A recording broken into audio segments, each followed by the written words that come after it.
Hey guys, I'm going to show you how to make some vegetarian patties today. These are not vegan, but they are vegetarian. If you guys would like to see the vegan version of this, let me know. I have made one up, but I think you'll love this. This is what I'm going to serve for dinner tonight. And I'm also going to show you the sauce that I serve with it. It's absolutely delicious. So you can kind of see my cast iron pan is heating up a little bit. If you don't want to fry this, you can put this in the oven. It's just not as good, but it is still delicious if you just want to put it in the oven for health reasons. So I'm just going to turn this down just ever so slightly. I have about 3 or 4 tablespoons of oil. I use avocado oil to do my frying. So you just want to get the pan nice and warm. This is a big pan, so you got to be generous with your oil. I'm just going to show you how I make it. It's really, really simple. Obviously, if you guys like any of my other cooking videos, you know that I'm not a big fan of complicated recipes, and most of my recipes are just sort of made up at the moment for me. And this is one of the recipes that I use when I don't think I have anything in the house and I really don't want to go to the grocery store. So this is mostly stuff that I have in the freezer or in the pantry. So we're going to get started. So I have cooked about 2 cups of black-eyed peas. You can use the canned stuff if you like. I just happen to have time to cook mine, so I did. So I'm just going to add that into my big bowl. And then I have the same amount of potatoes that I have cut up and I have cooked, and I've let it cool down. I've kept the skin on mine because I like the texture that it puts into this recipe, but by all means take it out if you don't like it. And then I have something I use all the time. I love spinach in things, but I find it such a nuisance to keep a lot of spinach in my fridge. It's so ginormous and it shrinks down to nothing. So my newest obsession is buying frozen spinach. It's so convenient. So they come in these little chunks. And so I have about 6 here. You can use a little less or more if you like. It doesn't make a big difference in the recipe. So I've let it thaw out, and I've kind of drained some of the water out of it, and I'm going to put those right in.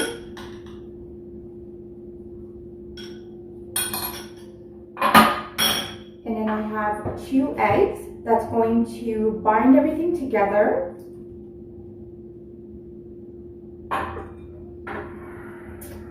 And then I have 2 tablespoons of flour. I have rice flour. You can use whatever kind of flour that you like. Again, it doesn't really matter. It just kind of helps give it a little bit of crispiness when you're frying it, and it also helps to bind everything together. And the spices are pretty simple. I have some turmeric here. I have about a generous teaspoon of turmeric, and I have about half a teaspoon of cinnamon. And cinnamon is very underrated in savory foods, by the way. And then I also have about a tablespoon or so of sea salt. You can add more or less if you like. And not big on gadgets, but this is one of my gadgets that I absolutely love, and I use it for a lot of things. You can just like mush this up together with whatever you like. But I'm going to use my blender today because it gets it really nicely mixed up. So I'm getting right in here. I'm just going to mix it up a little bit before I actually turn my mixer on.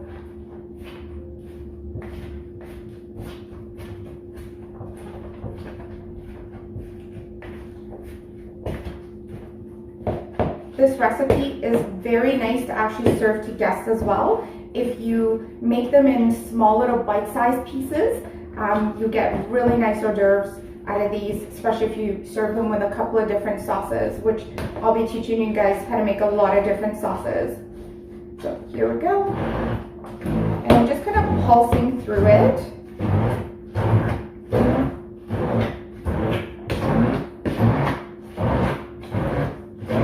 This actually can replace your vegetarian burgers as well.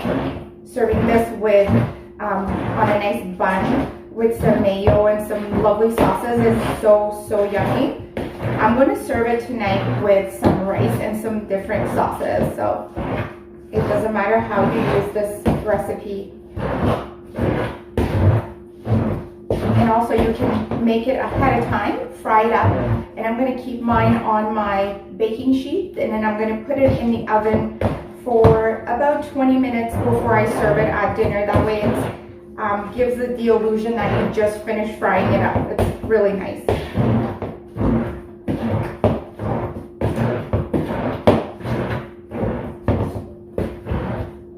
All right. Makes you use your muscles a little bit here. There we go. Awesome. Okay.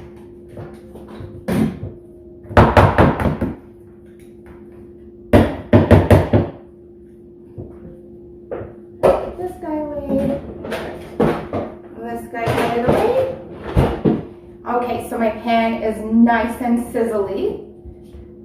And that's kind of how you want it. Mine's on medium, right on medium. So you're just gonna take it out and you're just gonna scoop it. It doesn't need to be anything fancy, but if you do want it to be fancy, throw it into a piping bag. There we go. Just gonna turn down my heat just ever so slightly. I don't want to burn them, I just want to give them a nice crispy exterior.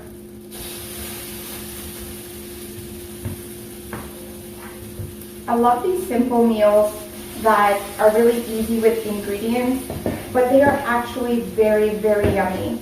Even my kids love this, and my kids are the pickiest eaters on the planet, which I'm sure most of your kids are as well.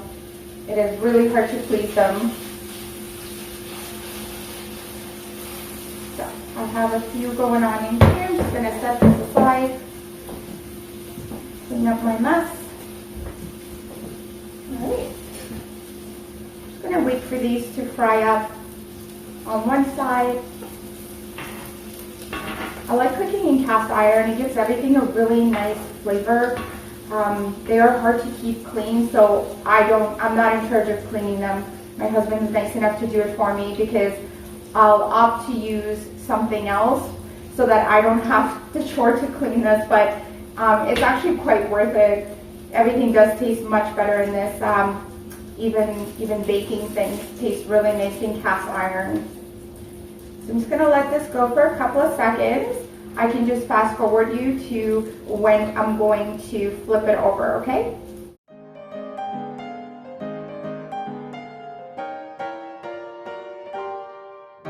Okay, I'm gonna flip some over. They've been on here for about a minute and a half, and you can kind of tell that the bottom is nice and nicely cooked and crunchy. So I'm just using a couple of spoons. You can use a spatula, whatever you like to use in a kitchen. There we go.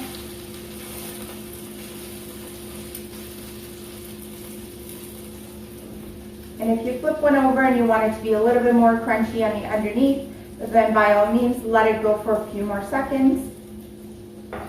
Or you can always turn it again if you want them to be a little bit crispier.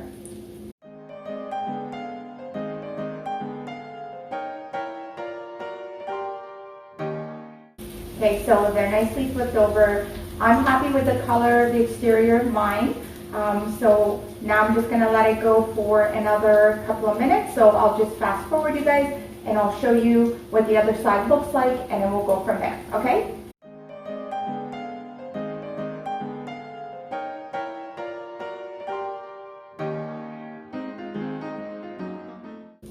Okay guys, so these are good enough for me. I'm confident that they're cooked fully through. It takes about 2 minutes on each side twice, so flip them over once and sort of cook them again.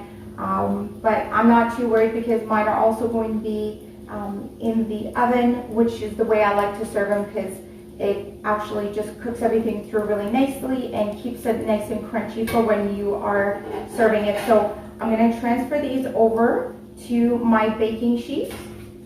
And I've reserved some to show you what it looks like if you don't fry it, and if you just want to put it in the oven to oven cook rather than frying them and then putting them in the oven.